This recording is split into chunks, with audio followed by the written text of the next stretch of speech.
Welcome back to the Done Deal show. Christian Eriksen signs officially for Manchester United. The announcement has been formally made by Manchester United. He will be signing a 3-year deal to be at the club.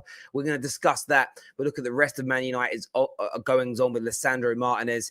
I'm sure there'll be a few words on this. I'm not even calling it the Young saga. It's EastEnders now when it comes to this transfer, no doubt. We're taking a look at Chelsea, their centre-back situation with Ake staying at Man City. Kimpembe, Jules Kounde may be back on the agenda as well. Zinchenko, will he go to Arsenal? What are they doing with their midfield? I'm delighted as ever to be joined by the brilliant Ben Jacobs. How are you, my friend? A very good afternoon. I'm excellent. It's busy. We're getting some formal announcements, which is also nice. And I'm looking forward to talking about Eriksen because it's a deal that I've been across for the last few weeks, of course. Yeah, absolutely. And I mean, Man United now with their second official announcement, we know that Lisandro Martinez is all but done. Like, I mean, it's just on the edge of waiting for the message to come out. But Eriksen signs 3-year deal. How good a piece of business do you think this is for Manchester United? Well, it's a great bit of business financially speaking, obviously, because he joins on a free transfer. And in addition to that, regardless of the age, Man United are getting a creative playmaker who proved at Brentford, even after a long period out of the game, that he's still at his peak. And I think it's exactly what Manchester United need on a number of different levels. If you look at only the playing side, they have somebody who is highly creative and versatile and hungry to play football. And then if you factor in the dressing room aspect that Manchester United need in terms of finding a fit, developing a culture, having unity, then Eriksen ticks that box as well. He'll be an influence on some of the younger players. And don't underestimate that aspect in part of all of this deal, because Ten Hag is trying to build a culture.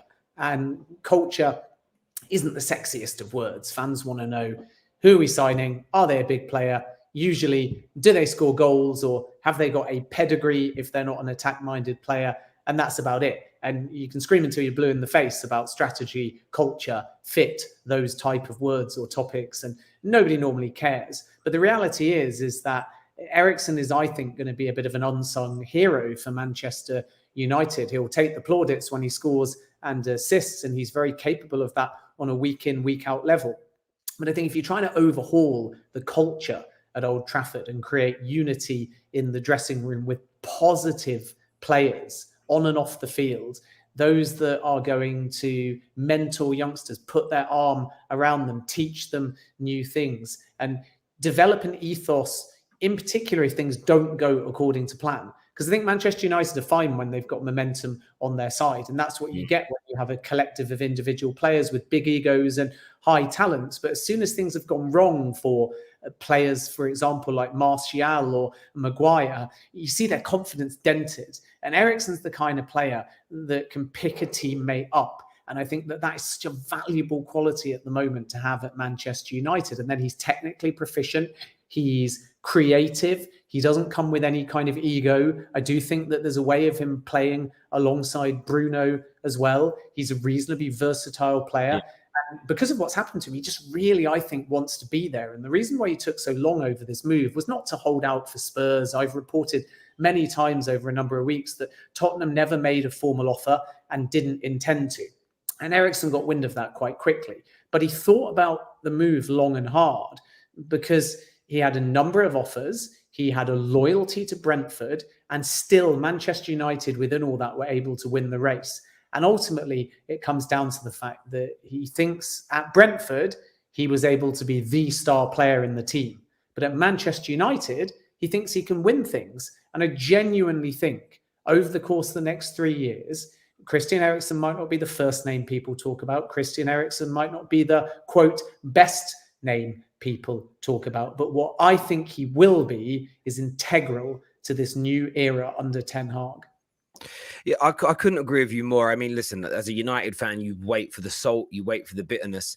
And at the beginning of the window, when Brentford or Tottenham or somebody else was going to pick him up on a free, media talk, fan talk, it was, wow, what a great free signing he would be. Man United then landed and suddenly he's washed, he's over the hill, it's a waste of money, we're overpaying. And that kind of bitterness tells me that rivals know that this is a very good signing for Man United. And, initially I thought it might be a year deal with something to extend. The fact it's a 3-year deal shows, Eriksen's got a lot of, still got something to give. And Ten Hag really believes that this player and this individual can elevate his team to that next standard. And what's the first 2 preseason games for Man United? And you can see the style of football that he's trying to play already. But what we lack is enough technically gifted football players to really bring it to life. In fact, we've looked better on the ball in the second halves when we've had our academy players who, the likes of Zidane, Iqbal and Charlie Savage seem technically more proficient than McTominay and Fred. And you've seen a difference in our play. You start throwing in De Jongs and maybe another Ajax graduate whose name I don't even like mentioning anymore. He's become like Voldemort when it comes to speaking about De Jong. But yeah, I'm really psyched about it. And I know that Man United fans are. And I think that we were just in a point where we wanted to see these deals announced. It was becoming I think Jonathan, a journalist very late last night, said, as of now, the deal isn't signed. And that just sends Man United fans into an absolute panic. Ironically, 7-8 hours later, it's been announced by the club. So I don't know. Maybe he did sign today. Maybe he signed yesterday. Who cares? Like, it's done and dusted and over the line. The other deal that Man United fans are there was a word from James Ducker today that Martinez may not go to the Australian end of the tour, mainly on timings. But that's another deal that's seemingly done and dusted and over the lines. There's no kind of issues with that at all, is there? No, there's no doubt at all. Obviously, it is subject to a medical and various formalities like registration, but Martinez will join Manchester United. And it's been a really interesting race that started only with Arsenal and Manchester United being very distant from the player. And then a week or so after Arsenal prepared actually a 3rd bid, as I understand it, Manchester United came in and, yes, for want of a better phrase, I suppose, hijacked the deal. And from there, I think people assumed, and Manchester United fans can kind of say they were right, I suppose, Ten Hag was going to be a vital factor in getting the deal over the line. And it's kind of the case that, as I think I said on a previous show, Manchester United themselves can't necessarily sell the club without the manager at the moment. And the reason for that is because history alone doesn't get you a top player. And also you have to factor in that there's no Champions League football. But if you take European football plus Ten Hag plus new era, it's a huge appeal. And Martinez knows exactly what he's in for. And that was an influencing factor in him picking Manchester United. Then from Arsenal's point of view, they were very sold on the player. And he also spoke to Arteta in a great amount of detail. And what tells you the race was open for a very, very long time is the fact that Martinez picked up the phone and personally told Arteta that he wouldn't be joining around about 48 hours or so ago. So there's clearly a lot of respect on the Arsenal side as well. So this was by no means a one club, one manager race. Arsenal were firmly in it. And I think what helped United was sort of 2 things, really. The first was that Martinez cut his holiday short and said he wanted to move to the Premier League. He didn't say Manchester United, he said the Premier League. And that was key because then Ajax realised that they couldn't play as hard ball. And then the second factor that benefited Manchester United was, ironically, Arsenal, suitors for so long, but then Arsenal were not prepared to entertain a bidding war. So there was a sort of middle point in the saga 10 days ago or so, around about the time, I think, when Arsenal realised that they were not prepared to bid again, when Ajax were maybe hoping they could get something like 60 million euros, which would have been sky high for Martinez, and Arsenal were not going to go back and forwards and turn it into a bidding war. So Manchester United really have benefited because they've beaten Arsenal to the punch by selling directly to the player. And then because of Arsenal's lack of desire to be part of a bidding war, they've got him for a reasonable price as well. So it's a fantastic signing. And Manchester United now, other than the Ronaldo situation, have got themselves into a situation where they're shaping up to have a very strong transfer window. And if they have to replace Ronaldo, that might be a blessing in disguise. And if they get De Jong in, regardless of what happens with Ronaldo, I think they'll be very, very pleased with this window so far. And of course, there's still over a month to go. Yeah, absolutely. I think the Arsenal thing's interesting. I mean, I get they pulled away once they knew that the player wasn't going to join them. I think if Arteta gets the phone call from Martinez who says, I want to join you, not Man United, you may be looking at a different scenario. I mean, you know as well as I do, once a player tells you he isn't going to join, there's no point bidding. it becomes it's futile. It doesn't mean anything. And look, and I'm happy Man United have got him. You know, there's talk Arsenal wanted him at left back. I don't think that's his best position. When you speak to Ajax fans, when you review his career, centre back all the way, and you can see what Ten Hag wants to do, as you mentioned. It's quality ball players, and you think Eriksen, there'll be a midfielder, whether it's De Jong or not is irrelevant. There'll be a ball playing midfielder. There's a ball playing centre back. He obviously wants that possession based football. He wants to be able to build up from the back, retain possession, keep things calm. And yeah, I'm alongside you. I think it's a fantastic piece of business for Man United. There's always a nice feeling getting one up on a rival. You know, Liverpool did that with Darwin Núñez earlier on in the window. Chelsea thought they'd done it to Arsenal with Rafinha. It's always a nice feeling. But there we go. In terms of Man United's midfield, though, Ben, obviously this De Jong scenario, I'll be honest with you, I'm at a point where even today, I've read 7 different reports that say almost 7 different things. Laporta has just come out as well, by the way, and said, like, he's going on pre-season. There's no financial issues as to why we can't keep him at the club or anything like that. I mean, no one believes what Laporta says publicly anyway, but so it's changing there. Do you see Man United getting a breakthrough with De Jong, deferred wages, or do you feel that United will go for one of their backup options, a Ruben Neves or somebody of that ilk, and walk away from this De Jong deal? Neves is going to be very difficult to get. Tielemans is obviously creeping on the radar as well, but Manchester United's priority is De Jong, and they've worked so hard just to get a framework for a deal and finally an overall package of those 85 million euros that they're not going to walk away. But it's very difficult because De Jong doesn't desperately want to leave, and yet he won't take a pay cut at Barcelona. And this is Barcelona all over, really. When they have players that want to play for them, they can leverage that, as they finally did with Dembele, and potentially get them to take a reduced package of some sorts. And it's complicated in a number of ways, but the reality of the situation is out of Manchester United's control, which I know sounds ridiculous when you've agreed a fee with the club, because the next step should be to take it to De Jong to talk to the player. And then it doesn't matter what Barcelona do. It's totally between Manchester United and De Jong to get the deal done. But because De Jong has intimated that he's still not sure, Manchester United cannot progress anything at this point until the player makes his mind up. And as per when we last spoke, the key thing and angle to try and simplify it is it's really all about Barcelona. The only way that De Jong is going to join Manchester United is if Barcelona say to De Jong privately, forgetting what they say in public, we want you out of this club. Not we want you to take a pay cut. Not we want you to stay, but your role might be different, or we would prefer it if you leave, but the decision is yours. Barcelona have to say to De Jong, we effectively need the money from your sale and we would like you to leave. You are surplus to requirements. And then the player, when talking to Manchester United, is not thinking, well, I'm under contract, I could just stay, or they want me to stay and I've got a pay decrease option that they would like me to take. He's saying the club want me out. And that changes the complexion so dramatically that then Manchester United will complete the deal.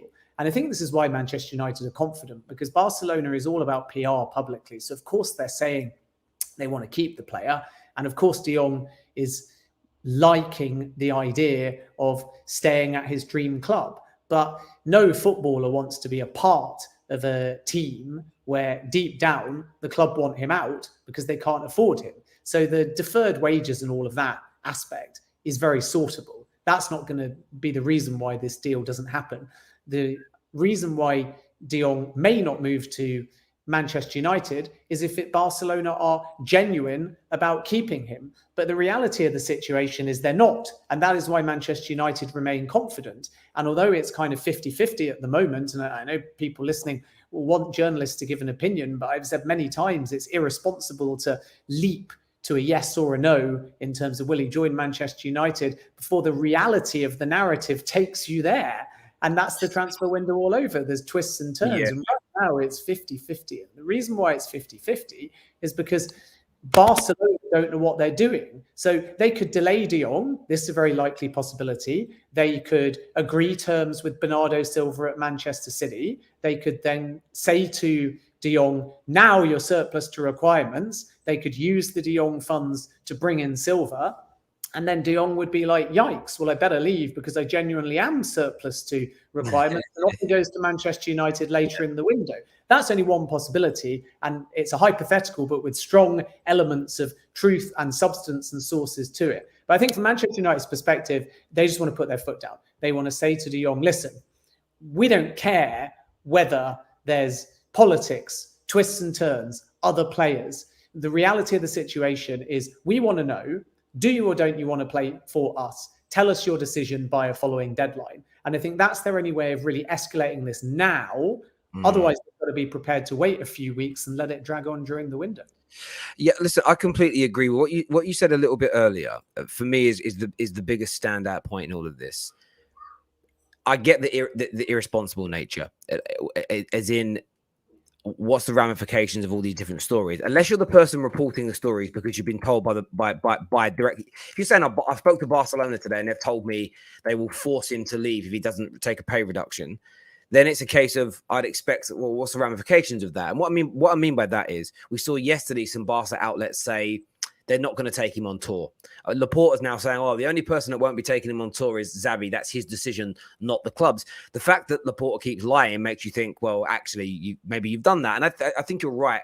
And I've said for a good few days now, the next step is the way they treat De Jong if he says he's not leaving. Because if it's sunshine and rainbows and they're like, it's okay, mate, we've got a contract, we love you, let's crack on, he's staying.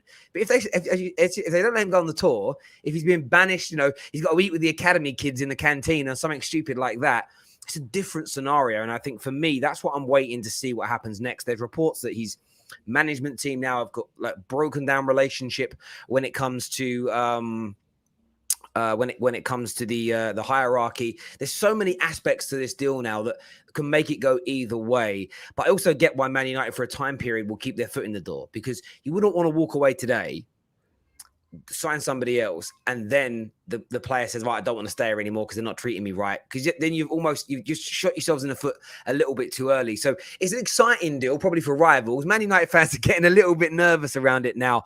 But there we go. People, viewers that are tuning in, do us a favor and smash that like button. Let's get this past 1,000 while we're live, and I'll give away 10 free memberships to you. Sorry, you're about to say something there, Ben. Sorry. Well, I was just going to add that publicly for Laporta to say that De Jong's trip to America will be decided by Xavi is a totally farcical thing to say, because as long as he's a Barcelona player, Xavi takes him to America. So to fob it off on manager is ridiculous. So Laporta either says he's a Barcelona player, so of course the manager is taking him to America, or by implication, his future is undecided. So much like with Rafinha and other players this window, we're not taking him to the United States so he can complete his deal. But if it's the latter, it's not got the blindest thing to do with Xavi at all. The manager is not saying, I tell you what, I'd like you to stay at home and think about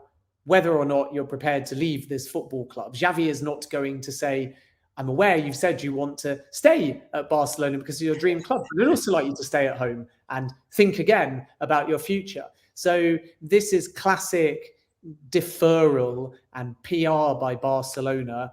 And unfortunately, because of how they operate and how Laporta kind of does one thing in public for PR and then acts completely differently behind the scenes, we have no intimation as to whether or not Barcelona will try and force De Jong out. But what I would say is that De Jong can play Barcelona at their own game, because if he genuinely wants to stay, and I've always said that, and I've always reported that from the very first day of this saga, even when it looked completely clear-cut, one of the first things that I said, including on here, was that De Jong in an ideal world would like to stay at Barcelona if he is wanted. And I still believe that. He's not just saying it's his dream club. He genuinely would like to stay if he can.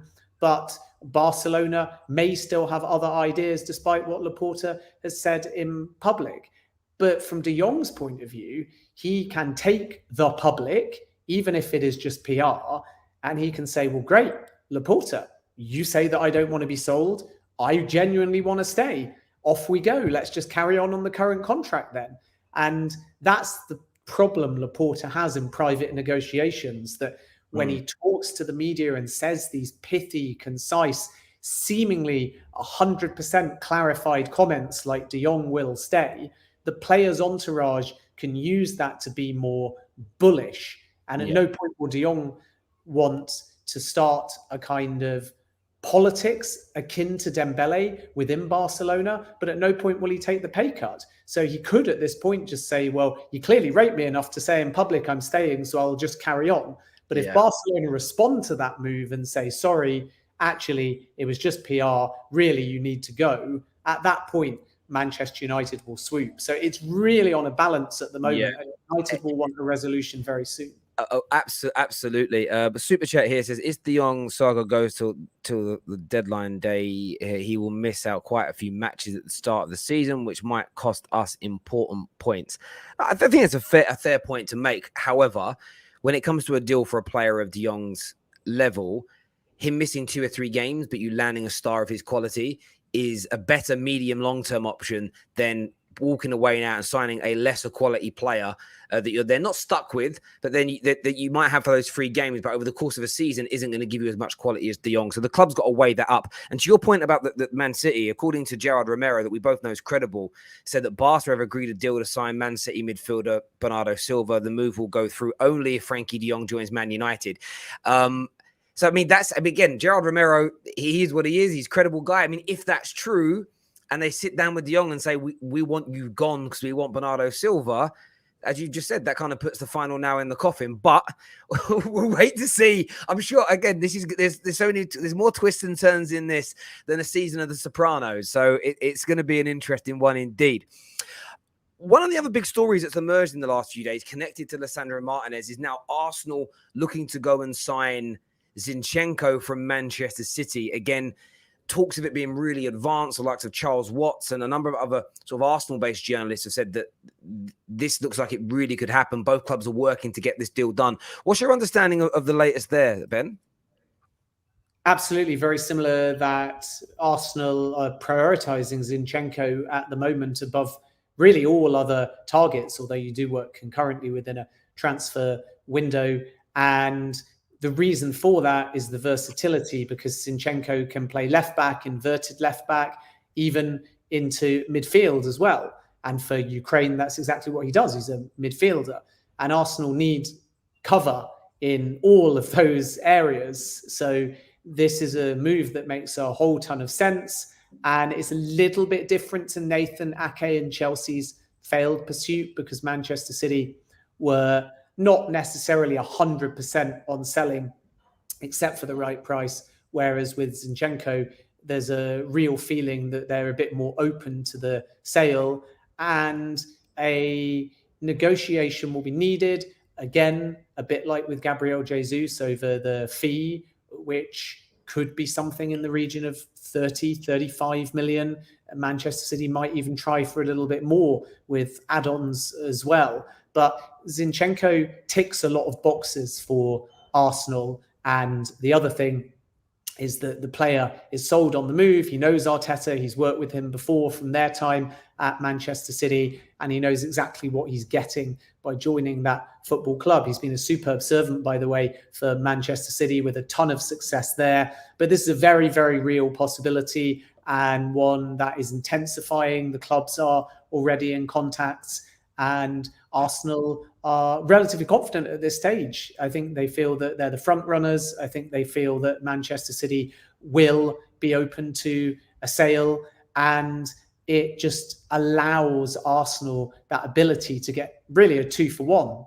They can get left back, inverted left back, whatever you want to call the position, but they also potentially could have a midfielder as well. And that would complete a very strong double swoop from Manchester City, because Gabriel Jesus has already joined and is having an impact in pre-season. I know some people feel that it's irritating to count pre-season goals and so on, but he still ultimately showed on his debut the kind of impact that he could have. And Zinchenko would be very similar. He's a positive dressing room influence, very liked at Manchester City. He's got a good work ethic. He's got an excellent sense of positioning. He's a very cultured defender. He loves to get forwards. He moves quickly through small spaces. He doesn't get beaten easily when people are running at him in one-on-one situations. So I think if Arsenal can get one of those players that can offer at both ends of the field, plus goals of Jesus,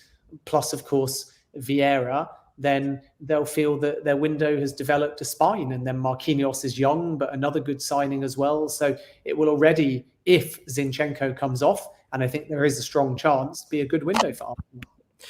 Absolutely. And listen, Arsenal, I don't think Arsenal's window has been respected enough by the masses. And I don't expect rivals every minute of the day to praise Arsenal. Why would they? But they've done some really good business. And I think Zinchenko especially is so underrated for how good he is. And being a Man United fan, when we were really good, we had a number of players in our team that just weren't the poster boys. They weren't the stars. They weren't the player that the media or Sky Sports were talking about. But they're so integral to what we used to do. Michael Carrick was a great example. He was never a star of our team. But I always remember, I told this story a good few times, but I remember watching Man United play Inter Milan in the Champions League, and I was in Italy. And the next morning, I wasn't reading the papers, but I could see them. And it was Michael Carrick's name that was everywhere, pictures of him everywhere. And just people like so impressed at how he is. You went online and looked at the British papers, and it was all Rooney, Ronaldo, the flair and the goals that come with it. And it was just interesting for me to see a different culture of football, viewing different players in different ways. And I think individuals like Zinchenko are like that. He's so good, but he just kind of blurs into the background at Manchester City. And I think that Arsenal, they were looking at Martinez first, which shows you how good Martinez is. But what a brilliant second choice. And that's not a dig, that's not a knock at them. It's excellent work by Arsenal. And they're adding that core, they're adding experience, they're adding Premier League proven players, which is always less of a risk, generally speaking. Like, they can be really dangerous next year, Arsenal. And if they pick him up for anything between 30 and 40 million pounds, maybe even less than that, it's an absolute steal. I'm actually quite jealous of it, to be fair. Like, I really am. I mean, it's excellent business from them as well. And they've still got more to come this summer. The money that they didn't spend on Lissandro, the money that they didn't spend on Rafinha, seemingly is going to go elsewhere. Is there any update at all on Lucas Paqueta? I know that you've tweeted about this a little bit. Newcastle were interested, but what are Arsenal doing and Newcastle doing about this brilliant Brazilian? Yeah, brilliant Brazilian is a great summary and a versatile one as well. I think that Arsenal would see him as a number 10, but his preferred position is actually as a left midfielder. And if you presume that Zinchenko would come in predominantly as a left back, inverted left back, then Paqueta would fit as another signing, especially if used in that type of number 10 position. The question mark would be over Tielemans probably, as opposed to Paqueta if Zinchenko signs, although it all just depends on Arteta and where he wants to use Zinchenko in the system. So I think that a bit like when Chelsea were looking at Raheem Sterling +1, Arsenal are seeing Zinchenko as their primary focus. And genuinely, I think there's a very, very strong chance of this deal happening. The fee, I don't think, will be less than 35 million, if I'm honest, but a good bit of business. And just before we come on to Paqueta, the other thing I was going to say quickly is that I think the reason other clubs are sometimes dismissive of these signings, like as Zinchenko or Jesus or Sterling, is just because the player comes from another club. And a Manchester United fan won't want to admit that Manchester City is a big club. But if you look at the actual table and where they're finishing, of course they are. So if a player goes from Manchester City to Arsenal, then other fans love to say that that's not sideways, that's down. You're getting a kind of reject from a team in the league that is winning the Premier League. But the reality is Zinchenko's 25, and I think he played 15 times last season. So he wants more game time, and that could really benefit Arsenal. And I think it would be a super signing. Paqueta's a bit more complicated. And the reason for that is for a variety of factors. First of all, the price. And in January, that was about 80 million euros. Now, I think that Lyon would be prepared to consider something a bit closer to 65 million euros plus add-ons. And the advantage is that Paqueta's looking for a fresh challenge. He's not going to force his way out the door, but he's definitely open to the Premier League. And sources have made that very clear. His agent has also made that very clear. So the Arsenal approach and the Newcastle one, if they pursue it, is to go to the agent first and try and get buy-in to make sure that there's no bidding war. Because Lyon and Jean-Michel Aulas in particular are hard negotiators, and they're very much looking to try and get the maximum possible price if they are to sell the player in this particular window. Now, what complicates things is the power struggle at Lyon, and this is the bit that isn't being reported as much. So there's a US businessman by the name of John Textor who has completed a deal to become the majority shareholder at Lyon, but he's not in yet. And Textor wants to try and compete with PSG. And he is probably averse to selling Paqueta. But Jean-Michel Aulas is aware of the player's wishes. And there's almost this original desire of Lyon to get a sky-high price, tempered by the fact that Paqueta now wants to leave and they realize that they're going to have to cash in for something a bit more reasonable, versus who's got the real say? Because Textor can't do anything at the moment. So is Aulas getting Paqueta out so when Textor comes in, Aulas can be scapegoated for it?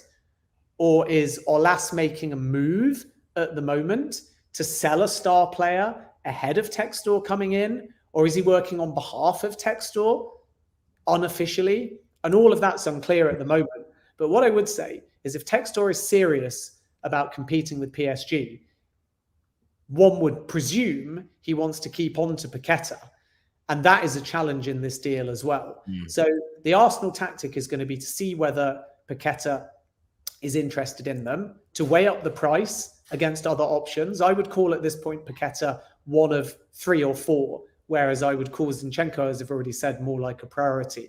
And once they've weighed all that up, they'll then determine whether to go to Lyon with anything official. So there's certainly a possibility it's a signing that would make Arsenal and Newcastle fans very excited. But I think that when you factor in the price and the politics, it's definitely not going to be something that Arsenal do impulsively or prior to weighing up other targets first. Yeah, that makes a lot of sense. I mean, Lyon to compete with PSG, that means their whole business model changing. Because I remember maybe 10 years ago, watching, I don't remember what show it was, what football show, but talking to the president at the time, who basically said our business model is to develop brilliant young kids to sell them. That's how we make our money. So to compete with, but then if you've got that as a base, and then you could add to that, Lyon could quite quickly catch them, because they've got one of the best sort of youth development centers in Europe. But yeah, certainly an interesting one. He looks such a player as well. And if his preferred position is to that left-hand side of the midfield, I mean, I think that's a much bigger need for Arsenal than that kind of number 10 in the whole role. Because of course, Odegaard's there. Fabio Vieira can play in that position. But yeah, I like this guy. I think he's absolute levels and could do some real bits at Arsenal. A few people are asking, I know there's a lot of super chats, people. We will go to them when it comes to a relevant part of the show around City, because predominantly they're about City, and we'll get onto that soon. What do you think is going to happen with Youri Tielemans? Is this very much... Would Paqueta come before Youri Tielemans, or do you think that they'd look at Youri Tielemans again first? Like, what are you hearing in relation to that? Well, I don't think that Arsenal would get Paqueta and Tielemans, certainly not if Zinchenko joins as well. I know we're talking about 3 players in kind of different positions, but by the same token, you've ultimately got Paqueta, who can drop into midfield or play in a slightly more attack-minded way. You've got Tielemans, who wants to get box to box, and you've got Zinchenko at left back, but he also can, as I've said already, for Ukraine, he does play in midfield too. So I think that Mikel Arteta is weighing up these options to go in for one of them. With Tielemans, Arsenal have not called off the deal. They've been in touch with intermediaries, with Leicester City, about possible price packages, which is all sort of part of the due diligence of considering placing a bid. And yet at the moment, they haven't moved any further, probably since the last time we spoke. Now, Arsenal fans probably got excited yesterday. And I must say, as somebody with an English degree and 20 years in journalism, I cannot believe that I spent the best part of an hour looking at messages and photos of Yuri Tielemans' fridge, because there was a serial post and a hashtag around the fan that had brilliantly, and this is what the transfer window does, zoomed in on his fridge to work out that his house was being sold. But unfortunately, I've been told that there's not too much at this stage to read into it, which obviously makes a lot of sense, because it would be a pretty ballsy move to sell your house if you didn't actually have a club to go to. And at the moment, Yuri Tielemans definitely doesn't have a 100% club to go to. But footballers move, they rent in houses that then end up getting sold. And Leicester have got a training ground in a new location. He's got a family. So there's all kinds of different reasons why Yuri Tielemans may be off to a new house. And that doesn't mean directly he is off to a new club at this stage. But all of that said, he does expect to leave. And that's key, because when you put a house on the market, it doesn't mean that you have to move out tomorrow. So that's another factor to all of this as well, that Yuri Tielemans wants to be gone by the end of the window. He won't sign a new deal at Leicester unless he absolutely has to, right at the end of the window. And even then, I think he'll be reluctant to, because he knows that the price is driven up by that contract renewal. So sticking your house on the market, it can take obviously months to do any kind of process, from accepted offer to handing over the keys. So that doesn't mean too much. But Tielemans wants the Arsenal move. Arsenal think that they could get him for about 30 million all in. Leicester want a little bit more. And nothing has really been done in a formal sense yet. But Arsenal are very much kind of, I would say, lining up the pieces with that. So if another club comes in and they have to make a split decision, they'll have everything ready to pounce if they want to. Now, if Arsenal aren't in the race and choose to say to Tielemans, okay, now we have decided that you're not the club for us, then it gets really, really interesting, because Manchester United could come in and definitely interested, Ten Hag in particular. So Tielemans was under Ralf Rangnick, big target, and he said no, or his people did anyway, because it was too unstable. But Ten Hag, independent of that, has kind of re-put him on the shortlist, so that's one to watch. And still this gathering momentum around Newcastle and maybe making a bid, with Eddie Howe feeling like John Joe Shelby could be replaced in the starting 11 with Tielemans and then Bruno and Joe Linton, and that would be an amazing three for Newcastle. So Tielemans will go somewhere, but the truth is since the last time we spoke anyway, we're no closer to knowing where that is. Yeah, I hear you on that. I think the house thing is funny, because I didn't personally do this. I was involved in the process. So we helped Mahrez buy a house in London, and it got out that he was buying a house in London, not from us. We were doing the mortgage. And everyone, it means he's going to Arsenal. He's going to Arsenal. 4 weeks later, he signed for Man City. He was just buying a house in London and then renting it out. We knew it was a buy-to-let mortgage, but of course we couldn't say anything to the media, because it was like, yeah, it's a buy-to-let. And watching people talk, he's buying a house in London. He's going to move to London. I'm like, yeah, he's renting it out, mate. It's just an investment. It's just an investment. Relax. But yeah, there we go. I think the Tielemans thing is going to be really interesting to see what happens, as you say. If Man United do miss out on De Jong and then go, right, Tielemans is our guy, that may be that trigger point for Arsenal to say, actually, now that someone else wants him, we've got to move. But we'll see. It's certainly going to be an intriguing one indeed. I know there's still Ronaldo and Lewandowski and a few other deals to touch on. I wanted to move on to Chelsea if possible, because I mean, Todd B keeps impressing me, keeps making me laugh and smile. Todd B, of course, Koulibaly done. Anyone calling me Todd B, or is that just you? Nah, but it's a thing now. On like Todd B, I'm just everywhere. Like Chelsea fans, I watch their streams. They all put on an American accent as well, like Todd B. I'm like, all right, cool.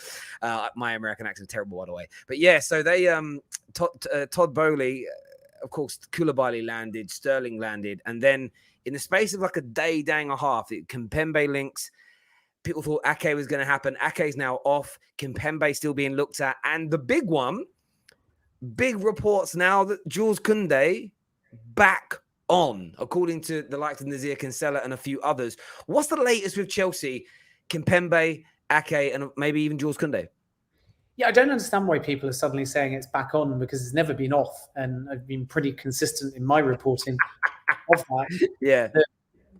Chelsea wanted this player under the old regime. They've agreed terms, just a case of finding a fee with Sevilla. And naturally, if Sevilla are holding out for close to the asking price and there's been no movement on Barcelona getting him yet, and they'll use the money that they do have to finalise a deal for Lewandowski first, that we'll no doubt talk about in a moment. So if Chelsea want to get the deal done with Kounde, they can still, even with Barcelona interest, be confident that the player wants to play for them. It's just about trying to get value from Sevilla, which is difficult when so many people are interested in the player.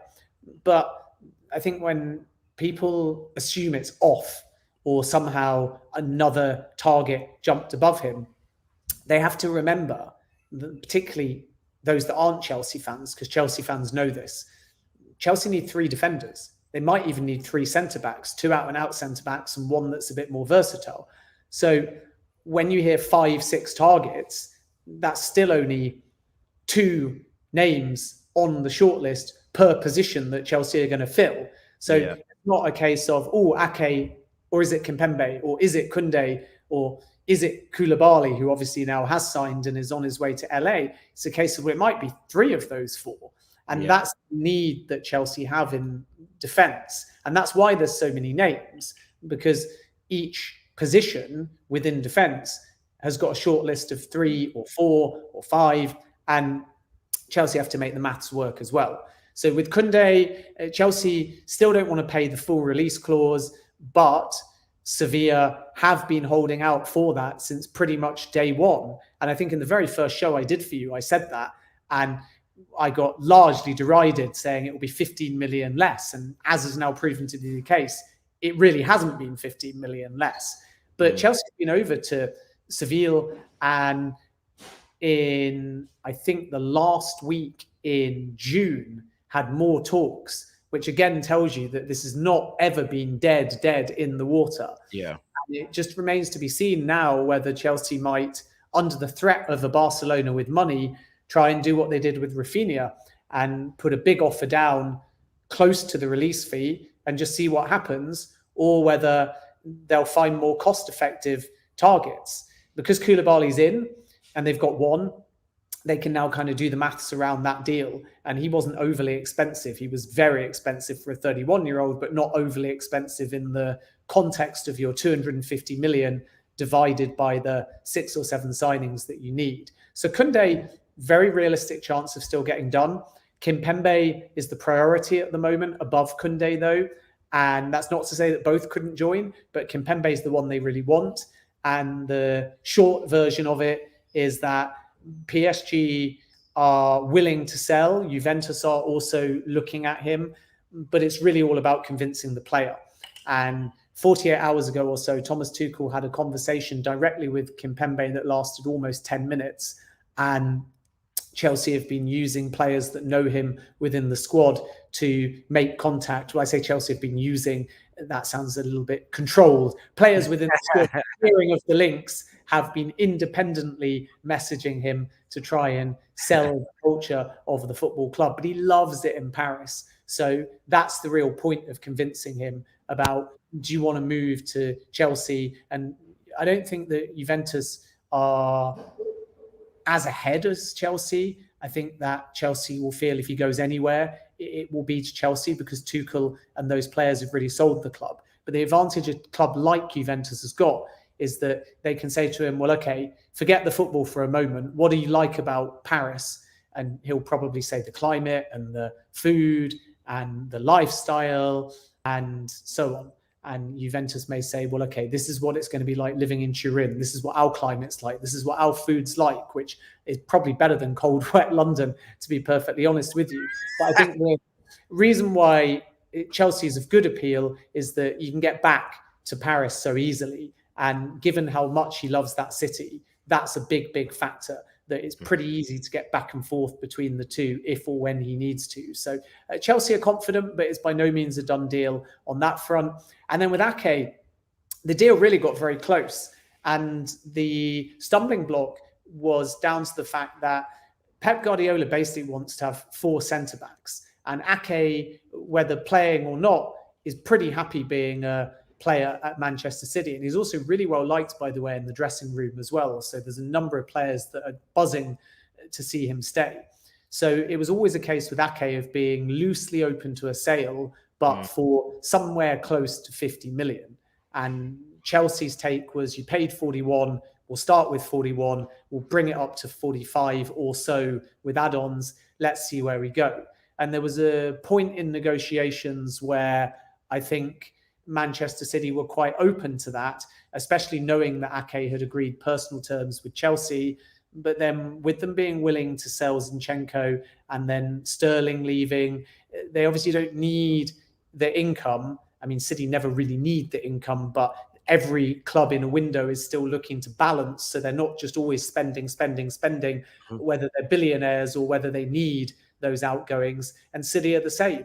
And I think that Guardiola just felt that Ake gives you that quality and squad depth, but is still the type of player that if you sell him could come back to haunt you, because his age allows the fact to be that in 2-3 seasons, he could be integral somewhere. And that includes starting every single game at Manchester City as well, maybe, if all things go to plan. So City really are quite pleased, I think, to stay hold of him. And Chelsea a bit frustrated because really up until the last 48 hours, they honestly felt that they would be able to move quite quickly and agree a fee, but they just weren't prepared to pay above market value.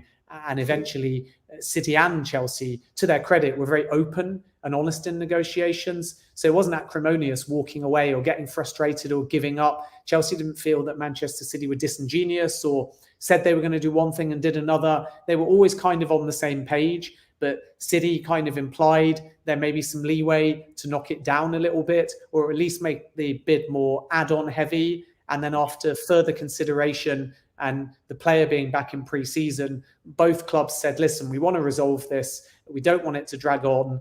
Ake would quite like to stay. This is kind of where we stand. Are you prepared to match a number around about 50 million? And Bowley and Chelsea basically said no, shook hands and walked away. So it's a shame from Chelsea's perspective, but for Manchester City, I think that if we speak about Ake again in 2 seasons or so, I think that those fans of that club will be really glad that he stayed, because I just still think he's got a lot of potential.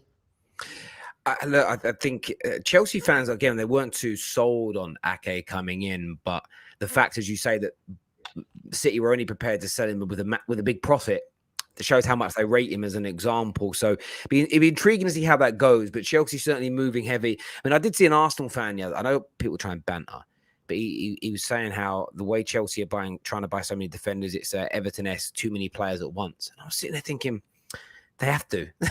they have to. It's a necessity. Like they can't go, right, because Arsenal fans think it's a bit like Everton, will buy 1 a season for the next 3 years. It's crazy. Like, they're doing some good stuff there. And I think whether they end up with Kimpembe, Kounde, both, they're going to have some serious defenders next year. And Thomas Tuchel, as we know, he improves defenders. He makes, with all due respect to Antonio Rudiger, he was not regarded as good as he is now 18 months ago. Thomas Tuchel's coaching, leadership, showing him he made him a better defender, made him a far more astute defender. And I think anyone coming into Tuchel's system will do exactly the same thing. In terms of the attacking element for Chelsea, of course, we know they signed the brilliant Raheem Sterling. What next in that area? Because there was loose links this week to Gnabry, but he's now signed a new deal, which most expected at Bayern Munich. Where are they going to go next in that area, do you think, Ben? Yeah, the attacking reinforcement is going to be quite important, I think, come the end of the window, but not necessarily imminently. The defence is the priority. So Sterling was the number 1 attacking target. Of course, Chelsea in an ideal world wanted Rafinha, but a second attacker is there on the list, but not before this defensive reinforcement, which is why they're going for so many names. And just before I elaborate on some of those attacking names, with the defenders, you're absolutely right in what you say, that there's no excess that Chelsea are going for. They have lost Rudiger. Alonso wants out. Paqueta will most likely go off to Barcelona. Levi Colwill is too young to be thrown straight into the first team. And it's not true, by the way, that he's asked to leave simply for clarity over his future amidst links with Arsenal and Leicester and Southampton. I think Chelsea would like to keep him and loan him out again, but the player doesn't always want that. So that's very similar to the Broja situation. But I think that's why Chelsea have gone for so many defenders out of necessity and due to outgoings. And like I say, it's a shame that they didn't get Ake, 27 years of age. Watch where he is in 2 years' time. And then either City are going to be really glad they kept him, or potentially Chelsea are going to turn around and say, we're glad we didn't even pay 45 million. But I think he's got that potential to earn the price tag that Manchester City have put on him, even though some would say it's excessive. 27 years of age. Therefore, in 2 years' time, he'll be at a really good age still for a player in defence. And let's see how he progresses now at Manchester City. He's very, very well liked on and off the field. On the attacking side, the Rafinha thing obviously didn't go in Chelsea's favour. The possibility of Lewandowski won't happen. And I think that Thomas Tuchel always knew that, because Barcelona wanted him and Lewandowski only wanted Barcelona. So quite similar to the Rafinha situation.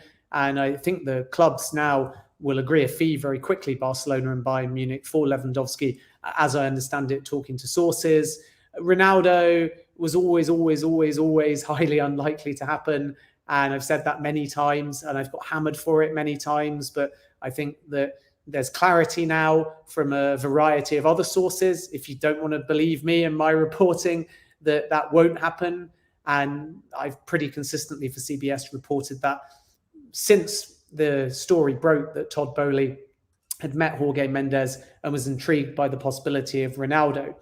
So then that leaves a new shortlist of either attackers or wingers that are kind of creative and goal scorers for Chelsea to possibly pursue. Rafael Leao is one to look out for, only in the sense that Thomas Tuchel admires him. It's going to be a really, really difficult deal for Chelsea to advance, and they haven't done for that reason at this point. So it's kind of distantly there, but Chelsea are not doing anything too actively with it at the moment because the price tag is so high.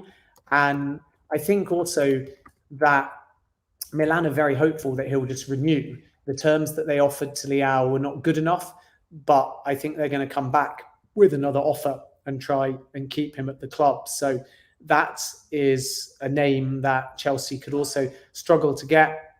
And it just shows you, doesn't it, that there's not that many out there in the attacking sense at the moment that are either the right fit for Chelsea or the right price for Chelsea. And I wonder whether it's only really my personal opinion. If you look at Sterling, who's a focal point in the attack, and Chelsea are working on the presumption that him at his best are going to give the team, let's say, at least 15 goals and hopefully 20. And let's not forget that a few seasons back, Sterling scored 30 in a season in all competitions. And if that's who they're building the team around, then given Tuchel's formation of 4-3-2-1 or 3-4-2-1, most likely the latter, but there is some talk that Chelsea could even try a back four this season. So I suppose both are possible, or 3-4-3 or 4-3-3, whichever way you want to look at it. In that, it doesn't suit a kind of Lewandowski style defined focal point plus Sterling. And therefore, if I was Tuchel, I'd be looking more for like a winger who scores goals than necessarily an out-and-out forward. And I think that's partially why you don't bring in Ronaldo.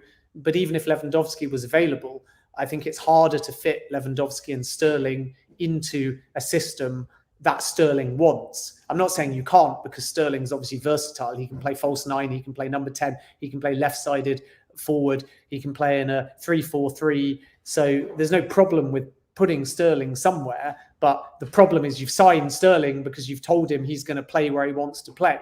And then you have to now build your second attacker around. So I think that there's a few other names that Chelsea might explore. I think that one that will really annoy fans of Manchester United and who knows, Liverpool. Could be Anthony. They may look at that. You never know. Again, nothing yet. So I don't want to start some sensational rumor, but all it takes is one club to get the deal into an advanced position, and then other clubs pounce. And Chelsea did that with Richarlison. They tried their luck with a late bid. And then the other name that I'm really intrigued by the way, again, unlikely for Chelsea, but possible for, say, Newcastle and even Arsenal, maybe, is Moussa Diaby, who kind of has been a key target for Newcastle since January, but Leverkusen have always played hardball on fee. And I think he's going to go somewhere eventually. And there's an opportunity for some of the bigger clubs to maybe come in on that deal as well. Yeah, that would be an interesting one indeed. We've had quite a few super chats asking about a particular player, though. Quite a few people have done this. Neymar to City. What about the Neymar to City news? Quite a few people have messaged in asking about Neymar to City. Is that plausible, doable, going to happen this window? I mean, again, the first thing to point out on Neymar is that he wants to stay in Paris. And not only that, but Christophe Galtier has said that he is integral. So this is really all about Luis Campos and his role at PSG. And he wants this new culture of young players that fight and track back. He wants a team that defends from the front. He wants high energy. He wants players that dig in. And he doesn't want the egos. He wants the big names and the marquee signings, but he doesn't want the ego.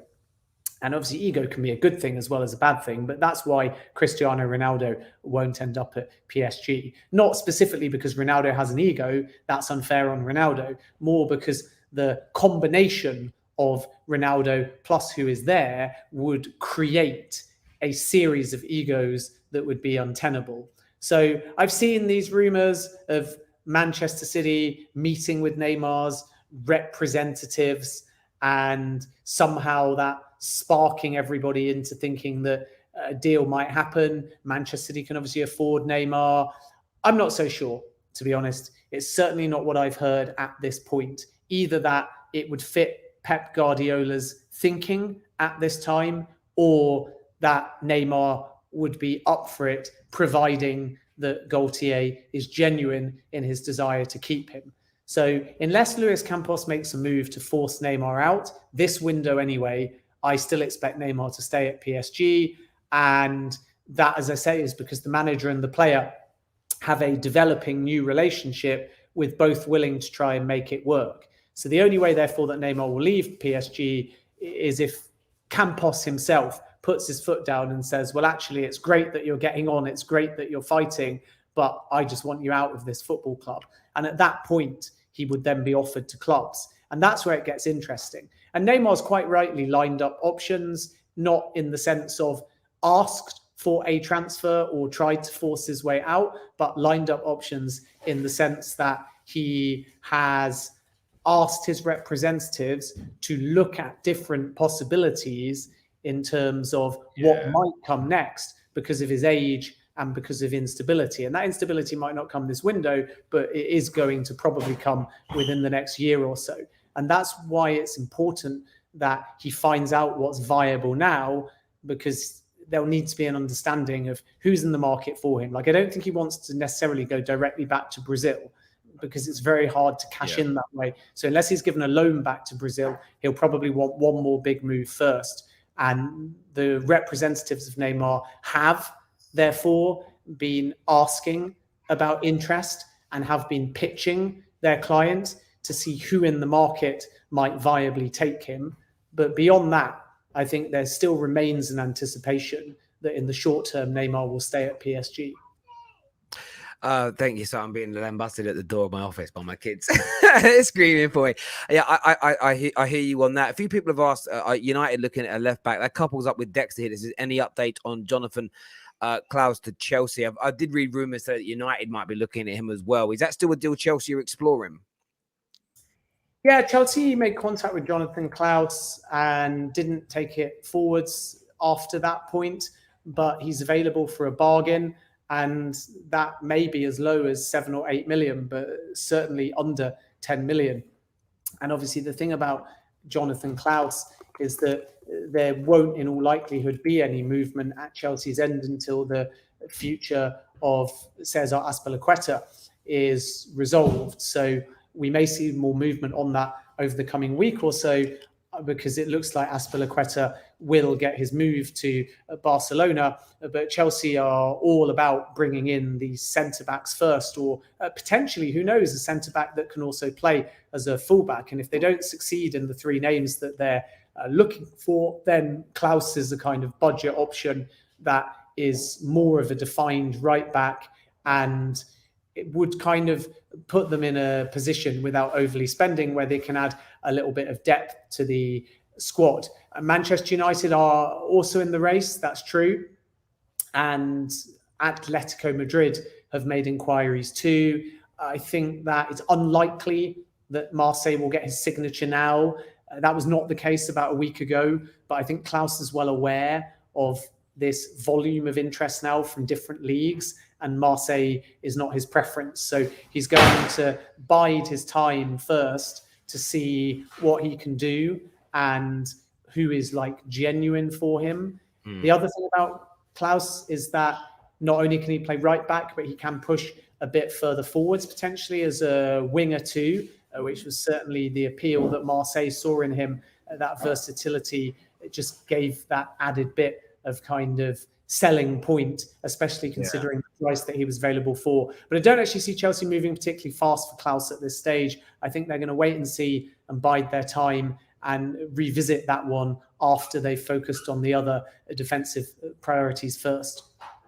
Fair enough. Tahir here says, thank you to Terry for having the excellent Ben on.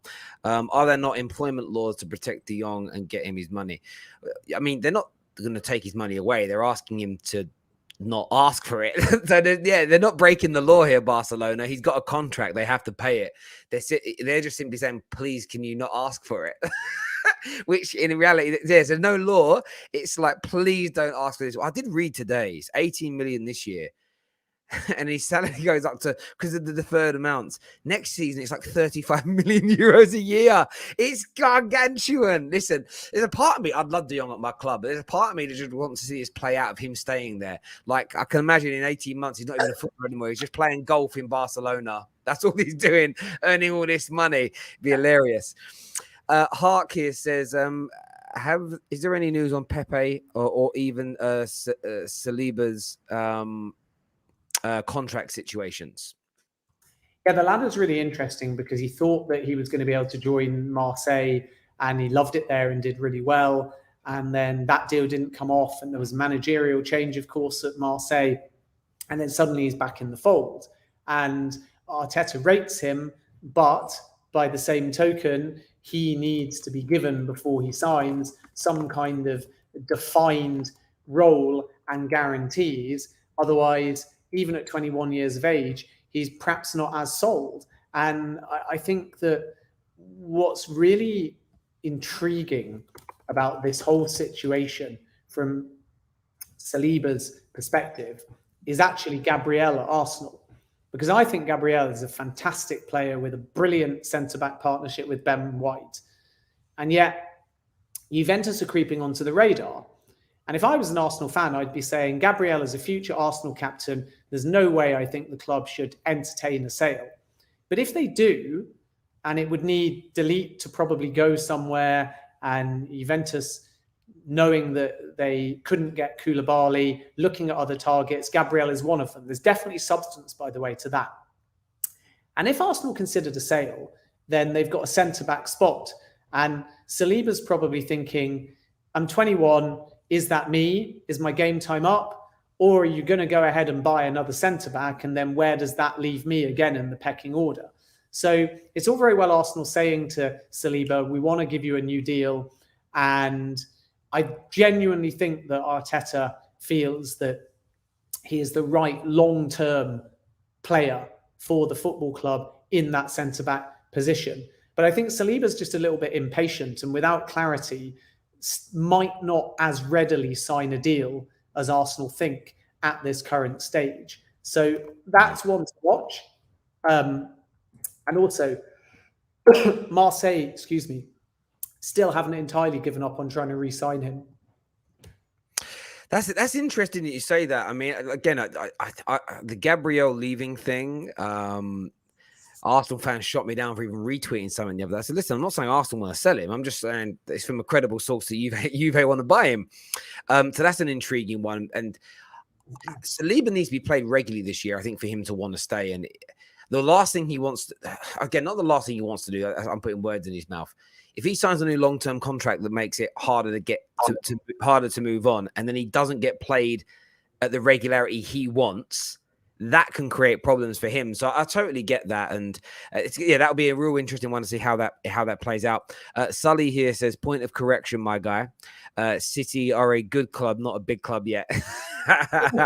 That's a good bit of banter. That's actually good banter. I keep saying that people. I'm banning bad banter now. Things like Oil FC and History FC. Come on, think more. Ben, the other thing, by the way, I was just going to say, because we didn't touch upon Pepe, is just that, I think the exit is getting nearer. And I was always told that Pepe would prefer a move to La Liga, if at all possible. I know that Sevilla were one of the clubs looking, so that could actually play into Chelsea's hands potentially, because if they want to finance that deal, then naturally any incoming money from, say, Kounde could help. I know that, much like with Saliba, Marseille were also interested in the player too. And the other sort of left field thing that's come around, although I'm not so sure, talking to sources, is that Leeds are now coming into the conversation as well about possibly making some kind of bid for Nicolas Pepe as well. Those reports have come out of Spain for Leeds. Let's not forget that, Sinisterra has arrived, but Leeds do need a bit more attack-minded reinforcements. I'm not sure this would be the right fit for Leeds United personally, but one to watch and see whether anything materialises there. Bamford has fitness issues. Let's not forget Firpo, by the way, got injured again as well. So Leeds' priority is definitely going to be to find a striker and a left back before the window closes. But I'm not sure that Pepe is necessarily the right solution for Leeds United, or that there's anything too advanced at this point from Leeds United.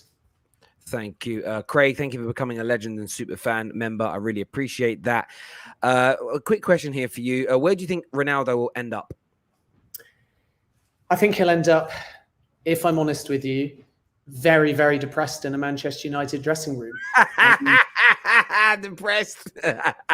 The reason for that is just purely because he has no viable options at the moment. Like, in all seriousness, I think Ronaldo's hope is that Lewandowski finally goes to Barcelona and then Bayern Munich reconsider their position and take him. I think that's option number one still, despite the fact that Bayern have publicly denied the fact that they would want Ronaldo because he doesn't fit into their recruitment strategy at his age. So that's what Ronaldo's hoping for. That's what Mendes is working on.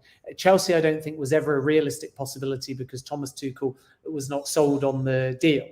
Other clubs, well, first of all, if you discount Chelsea, and we've already touched upon Bayern as still the most likely, Sporting Lisbon, not going to happen, can't afford him. And sources in Portugal say that there's been no interest and no contact. So that's a shame for the sort of sentimentalist that would like him to go there, but it's highly, highly unlikely. Something dramatic would have to change between now and the end of the window. Napoli are still interested. Remains to be seen how they would finance the deal, at least not without selling Victor Osimhen. And then Real Madrid, Barcelona, I think is all just pie in the sky. No chance. He won't return to Real. Why on earth would Barcelona add Ronaldo and Lewandowski to their team? And how on earth would the one club that are struggling with finances, even with new TV money, afford Cristiano Ronaldo? So then it doesn't leave that many. And by that many, I mean that fit what we understand is Ronaldo's desire, i.e. he's leaving Manchester United because he wants to compete in the biggest tournaments due to his age, effectively.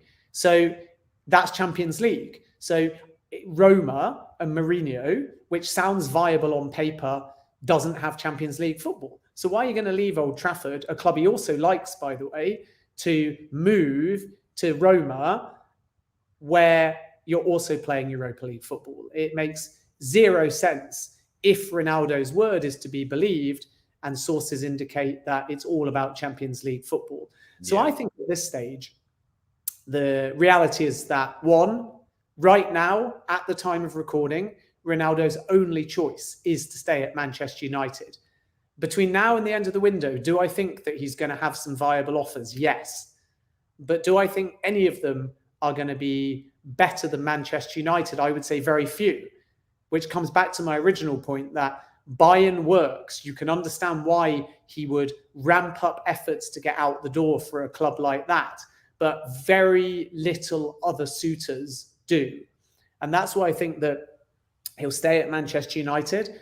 I don't genuinely mean he'll be depressed in that Manchester United dressing room, but what I mean is that he will be demoralised because Manchester United will not give him what he needs at his age. And Ronaldo, I think, is almost torn because there's a part of him that thinks, if at my age I could somehow wrestle Manchester United to the Premier League or somewhere close, wouldn't that be amazing? What a way to then either leave the club or take a step down in my career. But I don't think he thinks he's got that in him single-handedly at this football club, which is why he wants to see more in the transfer window. I don't think that he genuinely believes that his goals alone, because of how shaky the defense is, because of how the culture is in the dressing room at the moment, I don't think that he thinks his Ronaldo star power, even if he takes the whole football club by the scruff of his neck, like he did under Ranić and Oli under so many times, I don't think at 37 he's got the energy to do that. He's got the energy to score, but that's about it. Whereas I think that what he wants to do, perversely, is actually go to a club where as soon as he walks through the door, he can sigh and go, what a relief. There's actually some burden taken off my shoulders because there's other weapons around me. No, I agree. I think when you read what's kind of been said, and not just the Twitter headlines, actually read the articles, he understands what Ten Hag's coming in to do. He buys into it, but he's 37. If he was 17 or 27, it would be a different scenario. We go, okay, well, I can get behind this because it's 1 year maybe, and if you haven't fixed it in a year, I'll leave. But at 37, I totally get it. Two very quick questions. I know you've got to go. I want to get it done really quickly. Are the Sane to Chelsea updates, like reports, legit? Yeah, I mean, Sane to Chelsea is a kind of link that has been developed after Chelsea realised that they weren't going to get Gnabry. And the Gnabry thing was obviously a bit of a non-starter because he was always likely to sign a new deal. So I think that Sane is something to watch over the coming weeks. I must admit, it's not actually a link yet that I have put to sources or contacts, other than actually a month ago when I was just asking about the future and whether or not he might be made available to various clubs. And the intimation then was actually that Real Madrid might come in for Sane. And I think that they would consider it if another club made a move, or even potentially still independently, regardless of what happens. So I think a move to La Liga could be a little bit more likely. I've not heard a great deal of rumblings at the Chelsea end that they are going to come in for Sane. I've actually heard more rumblings from Arsenal that was a name being considered at the beginning of the window, but then they turned their attention to Rafinha. So I don't think there's too much at this stage in Sane to Chelsea, but I must admit that that's not one in the last 24, 48 hours that I've really put too many Chelsea sources. Yeah. So what I will do is come back to you in a week and see whether there's any substance to that Chelsea side of things, or follow my Twitter to kind of report on that. But my real feeling with Sane earlier in the window anyway, is that actually it was Real Madrid that were the club most likely to track him if a sale was to happen. There we go. And final question here. Do you think Man United will get a backup keeper and a striker or attacker? I mean, if Ronaldo stays, they don't necessarily need the attacker. I know that there's a lot of excitement around Dybala being linked with a variety of clubs, including Manchester United. And why not? Much like Eriksen, free transfer and wages probably between 100 and 100 and maximum 50,000 needed. So very affordable in a variety of different ways. So that's one to watch for sure, and see whether Manchester United ramp up their interest in the players. Manchester United backup goalkeeper, again, I can't really say that it's an area that I've been focusing into, in any. Well, we've been linked to two, so you get a feeling that if the right backup comes along, maybe. But yeah, it's one of those ones there. Listen, Ben, I know you push. I don't want to go on too much longer. I know you're a busy man. Viewers, thank you all very, very much to all the new members, to all the super chatters, to all the new subscribers. Thank you very much, Ben. Always a pleasure. Glad you're feeling better as well. And everybody tuning in, take care. Goodbye. God bless, and we'll see you all again soon. Thank you.